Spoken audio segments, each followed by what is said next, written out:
오늘 시편 149편의 말씀으로 승리와 영광의 하나님이라는 제목의 하나님의 말씀의 은혜를 나누도록 하겠습니다. 오늘 149편의 저자는 알 수가 없습니다. 그러나 많은 신학자들이 기록하기로는 149편에 기록된 이 배경에 대해서 이스라엘의 포로 귀환 이후의 시대를 기록했을 거다라고 그렇게 추정을 하고 있습니다. 그래서 그들의 포로 귀환 이후에 성전을 재건하고 헌당을 완료한 이후 그 배경을 이야기를 하고 있습니다. 그런데 말씀을 읽으면서 참 의아한 부분이 있습니다. 그것은 1절 말씀 한번 보시면 할렐루야 새 노래로 여호와께 노래하며 성도의 모임 가운데서 찬양할지어다 라고 고백을 합니다. 여기서 이 새 노래라고 하는 의미는 새로운 시대의 기쁨 그리고 새로운 감격스러운 노래를 의미합니다. 그런데 이스라엘 백성들이 겪었던 이 당시의 포로기 때를 아시지요? 이 때의 고통과 아픔은 아마도 비유한다면 우리 일제강점기의 시대와도 같았을 것이다라고 생각을 해볼 수 있을 것입니다. 일제시대의 참혹함, 그때 그 민족을 잃은 서름, 그런 아픔들이 이 당시의 상황과 같은 것이지요. 이런 시대에 부르는 노래라면 새 노래가 아니라 오히려 헛노래, 과거의 아픔의 노래, 절망의 노래를 부르는 것이 맞다라고 볼 수가 있을 것입니다. 여러분 잘 아시는 가요들을 보게 돼도 대부분 과거의 이별의 아픔이나 삶의 애환이나 슬픔을 노래하는 것을 보게 됩니다. 자, 그런데 시인은 아이러니하게도 하나님의 백성이라고 한다면 새 노래를 불러야 한다. 새 감격의 노래 그리고 새로운 희망의 노래를 불러야 된다라고 말씀하고 있습니다. 어떻게 미래가 보이지도 않고 당장 앞에 희망이 보이지 않는 소망이 사라진 그러한 시대에 살면서 새 노래를 부르라고 이렇게 오늘 말씀을 하고 있는 것일까 한번 생각해 보게 됩니다. 오늘 우리의 시대를 보게 돼도 일제 시대는 아니고 이스라엘 백성들처럼 포로기의 시대를 우리가 사는 것은 아니지만 여전히 현대인들도 감옥과 같은 현실 속에서 살아가는 것 같다라고 하는 그러한 이야기들을 많이 듣게 됩니다. 물질적으로도 그렇고 또 육체적으로 질병에 걸려 있을 때도 그렇고 또 영적으로나 정신적으로나 어려움을 호소하는 기도 제목들을 보게 됩니다. 마치 사면 초가와 같이 아무에게도 도움을 받지 못하는 외로운 상황, 또 곤란한 상황, 그러한 지경에 빠진 우리 성도님들의 기도 제목을 볼 때가 있습니다. 이러한 답답한 감옥과 같은 현실 속에서도 과연 하나님은 살아계신 것이 맞는 것인가? 새 노래를 부르기를 원하는 것이 맞는 것인가? 이러한 생각을 다시 한번 또 하게 됩니다. 그러다가 오늘 또 본문에 보게 되면 이러한 힘든 상황 속에서도 우리가 새 노래를 불러드려야 할 대상이 누구인가? 그분이 여호와 하나님이시다라는 것을 말씀을 통해 깨닫게 됩니다. 그리고 이 새 노래를 불러야 하는 근거가 어디에 있는가? 새 노래를 부를 이유가 무엇인가에 대해서 오늘 본문은 세 가지로 설명해 주고 있다고 볼 수가 있습니다. 첫째로 2절 말씀 한번 보실까요? 우리를 지으신 창조주 때문에 우리는 새 노래를 부른다 이렇게 고백합니다. 2절 말씀에 보시면 이스라엘은 자기를 지으신 이로 말미암아 즐거워하며 찬송한다 이렇게 말씀을 하고 있습니다. 여러분 우리가 우리의 정체성을 알면 내가 살아가는 이유와 목적을 깨달을 수가 있습니다. 나의 정체성은 나에게서 찾으면 답을 찾을 수는 없습니다. 토기장인은 어떤 목적으로 그 그릇을 만드는지 알고 있습니다. 자동차를 만드는 분들도 휴대폰을 만드는 분들도 이 휴대폰과 자동차가 어떤 목적과 어떤 이유로서 어떻게 쓰여야 되는지를 제품 설명서를 가지고 있죠. 마찬가지로 우리 인생의 존재 이유와 목적과 우리 인생의 매뉴얼은 하나님께서 가지고 계신 것입니다. 왜 나를 만드셨는지, 나는 어떻게 살아야 되는지, 어디로부터 왔는지, 또 언제 우리 주님 다시 오셔서 우리의 삶의 목적과 부르심대로 살아갈 수 있을지 하나님의 말씀을 통해서 우리가 깨달을 수가 있는 것입니다. 그러므로 우리는 우리를 지으신 하나님으로만 우리의 존재의 이유와 목적을 깨달을 수가 있습니다. 나를 지으신 창조주 앞에 나아가면 하나님께서 우리에게 이러한 음성을 들려주시지요. 너는 내 사랑하는 자녀다. 너는 내 것이다. 내가 여전히 너와 함께 하고 있다라고 하는 그 주님의 음성을 듣고 주님의 말씀을 듣고 주님의 마음을 깨닫게 됩니다.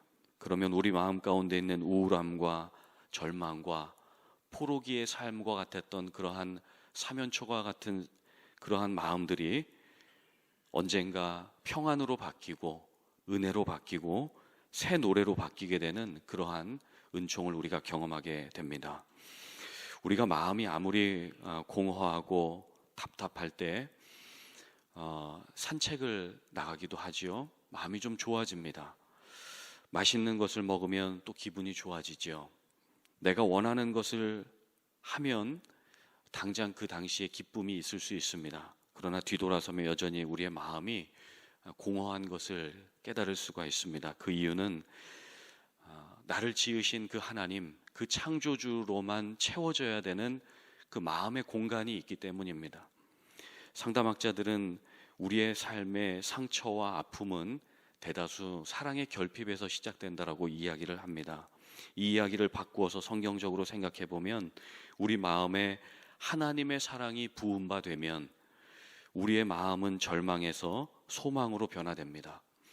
갈 길 몰라서 방황할 때에도 하나님이 내 손을 잡고 인도해 주신다라고 믿게 된다면 그 어느 곳에서든지 우리는 새 노래를 하나님께 올려드릴 수 있게 되는 것입니다. 두 번째로 우리가 새 노래를 부를 수 있는 이유는 2절 하반절을 통해서 또 깨달을 수가 있습니다. 우리가 새 노래를 부를 수 있는 이유는 하나님께서 우리의 왕이 되시기 때문이지요. 시온의 주민들은 그들의 왕으로 말미암아 즐거워할지어다 라고 이렇게 고백을 합니다. 여러분, 하나님이 우리의 왕이시면 우리는 하나님의 종이지요. 종은 왕이 시키는 대로 하면 됩니다. 왕이 시키는 대로 살고 왕이 말씀하신 대로 성경의 말씀대로 살면 우리는 가장 큰 축복이 말씀을 통해서 주어지는 것이죠. 그런데 앞서 말씀드렸던 것처럼 우리는 하나님을 왕으로 모신 왕의 자녀들입니다. 왕의 자녀는 왕의 모든 것을 물려받게 되지요. 부모는 자녀를 보호하고 키워야 하는 책임과 의무가 있습니다. 반대로 자녀는 부모의 보호를 받을 권리가 있습니다. 만약 그렇지 않다면 우리가 부모님이나 아버지를 아버님, 아버지 이렇게 부르지 않고 아저씨라고 불러야 하는 것입니다. 하나님은 우리의 아저씨가 아니라 하나님은 우리의 아버지이시지요. 우리 아버지가 우리의 왕입니다. 우리는 왕의 소유이기 때문에 왕의 보호를 받고 살아갑니다. 이제 왕의 모든 것은 곧 우리의 것입니다. 왕의 소유가 우리의 소유가 되었습니다. 그래서 여러분, 우리가 염려할 것이 없죠. 물질적으로도 염려가 있고 고민이 있을 때가 있지만 더 이상 우리가 염려할 필요가 없습니다. 그 이유는 여러분, 이 페어팩스 땅과 워싱턴의 모든 땅의 부동산 소유자가 누구십니까? 우리가 왕으로 삼고 계신 하나님 아버지이십니다. 그래서 더 이상 우리가 아멘 해주셔서 감사합니다. 그래서 더 이상 우리가 물질적인 부분으로 여전히 고민이 있고 기도 제목이 있지만 왕이신 하나님, 이 땅의 모든 부동산의 소유자가 되시는 하나님을 믿고 의지할 때 하나님 오늘도 우리의 기도를 듣고 응답해 주시는구나, 우리의 삶에 여전히 공급해 주시는 왕이신 하나님이시구나 라는 것을 다시 한번 말씀을 통해 깨닫게 되는 것입니다. 마지막 셋째로 우리가 새 노래를 하나님께 올려드릴 수 있는 이유는 우리 4절 말씀 한번 보실까요? 여호와께서는 자기 백성을 기뻐하시며 겸손한 자를 구원으로 아름답게 하신다. 하나님은 누구신가? 하나님은 자기 백성을 기뻐하시는 하나님이시다라는 것을 깨닫게 됩니다. 여러분, 하나님은 우리를 기뻐하십니다. 아멘이십니까? 하나님은 여전히 우리를 사랑하십니다. 이것은 성경에 기록된 변치 않는 진리의 말씀입니다. 우리가 하나님을 잘 믿고 또 하나님 우리 기뻐하시기 때문에 우리가 신앙생활을 잘 할 수 있다는, 신앙생활을 잘한다는 것이 어떤 의미가 있을까요? 헌금도 많이 내고 또 전도도 많이 잘하고 교회 일도 많이 하는 것 너무나 중요합니다. 당연히 해야지요. 주님의 피값으로 사신 이 십자가로 세워진 몸된 교회를 열심히 섬기고 잘 섬기는 것 너무나도 중요합니다. 그러나 또 한 가지 중요한 의미가 있다면 우리의 존재를 잘 아는 것입니다. 그리고 또 한 가지, 우리의 존재를 이렇게 아름답게 만드신 하나님을 아는 지식을 깨닫는 것이 참 중요합니다. 하나님은 여전히 나를 사랑하시는 분이시구나. 내가 어떠한 상황에 있든지 우리 주님 오늘도 나와 함께 하시는 분이시구나. 하나님은 지금도 나의 왕 되신 주님이시구나. 이 하나님에 대한 지식을 깨닫는 것이 우리가 하나님을 섬기는 것처럼 너무나 중요한 일이죠. 예전에 제가 청년 사역을 할 때에 한 청년이 저에게 와서 이런 질문을 했습니다. 목사님, 제가 지난달에 11조를 못 냈는데 정확히 표현하면 제가 내지를 않았습니다. 좀 사야 될 것이 있어서 내지를 않았는데 그러면 하나님이 저에게 벌을 주시겠지요. 하나님이 제가 운전하면서 출근할 때 프리웨이에서 제 자동차 바퀴를 펑크 내시겠지요. 이런 질문을 저에게 하는 것입니다. 여러분, 프리웨이를 다 달려보셔서 아시겠지만 자동차 바퀴가 펑크 나면 잘못하면 죽을 수도 있습니다. 여러분, 하나님이 무슨 빛 독촉자도 아니시고 우리가 필요가 있어서 물론 하나님의 뜻대로 살아야 되죠. 그러나 그렇지 못할 때도 있는 것 하나님이 아십니다.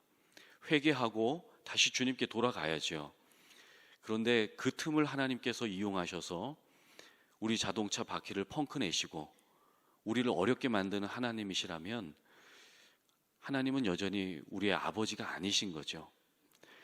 제가 청년에게 이야기를 했습니다.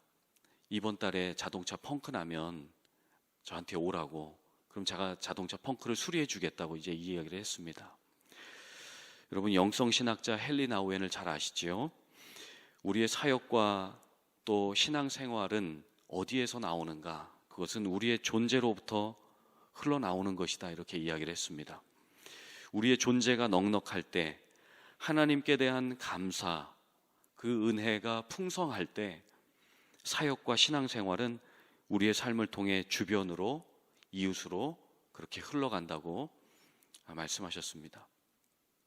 우리 주일에 우리 담임 목사님도 말씀하셨지만 우리 주님 오심을 기다리는 그 재림신앙, 주님의 강림을 기다리는 그 믿음과 은혜가 우리의 삶에 풍성하게 있을 때 우리의 그 존재와 은혜로부터 더 센트의 사명이 흘러가는 것이죠. 그래서 우리의 존재를 알고 하나님이 그렇게 우리의 삶에 은혜를 베푸시는 분이시구나 하는 하나님에 대한 지식을 아는 것이 너무나도 중요한 것입니다. 그래서 성경은 이 하나님의 은혜를 폭포수와 같다, 생명샘에서 넘쳐 흐르는 강물과도 같다. 그래서 하나님께서 우리 배에서부터 흘러나오는 오버플로잉 하는 하나님의 은혜로 그렇게 우리의 삶을 소개하고 하나님의 은혜를 말씀을 하고 있습니다. 그래서 예수 그리스도는 누구신가? 예수 그리스도는 우리에게 은혜를 베푸시는, 우리의 삶이 아무리 포로기와 같은 영적인 암흑과도 같은 삶일지라도 우리 영혼의 갈증을 해결하시고 우리 영혼의 갈급함을 해결해 주시는 생명샘과 같은 하나님이시고 예수 그리스도이시다, 그렇게 말씀을 하고 계십니다. 예수님의 물과 피를 쏟으심으로 주님의 피값으로 사신 우리 교회가 너무나도 중요합니다. 우리 한 사람 한 사람이 교회이고 성전입니다. 우리 안에 계신 성령님께서 우리가 하나님의 자녀임을 또한 인쳐주셨습니다. 성령님은 우리가 하나님을 아빠 아버지라고 부를 수 있도록 인도해 주시는 하나님이십니다. 여러분, 우리가 예수님을 믿는 가장 큰 기쁨은 어디에 있을까요? 하나님께 받은 그 은혜 때문에 새 노래를 부를 수 있는 그 은혜를 하나님께서 오늘도 우리에게 허락해 주신다는 것입니다. 그리고 왕이신 하나님의 자녀가 되어서 그분의 보호를 받고 그분의 인도를 받고 영광 가운데 우리 주님과 함께 동행할 수 있다는 그래서 우리 주님 다시 오시는 그날을 기대하고 기약할 수 있다는 것이 우리에게 있는 가장 큰 기쁨인 줄로 믿습니다. 그래서 마지막 우리 9절 하반절을 한번 보실까요? 이러한 영광이 우리 가운데 주어진다 말씀하죠. 이러한 영광은 그의 모든 성도에게 있도다. 할렐루야. 이렇게 고백합니다. 저는 항상 기도하면서 또한 우리 성도님들의 간절한 기도 제목을 보면서 늘 중보하는 것은 한 가지입니다. 하나님, 사랑하는 우리 성도님들 긍휼히 여겨 주십시오. 그리고 사랑하는 우리 성도님들 기도할 때마다 하늘의 문을 여시고 하나님의 영광과 평강과 평화와 기쁨을 맛보도록 주님 은혜 내리워 주옵소서, 이렇게 기도합니다. 오늘도 귀한 시편의 말씀을 통해 우리 주님의 영광을 바라보며 우리 주님 영광을 위해 사시는 우리 귀하고 복된 성도님들을 예수님의 이름으로 간절히 축복합니다.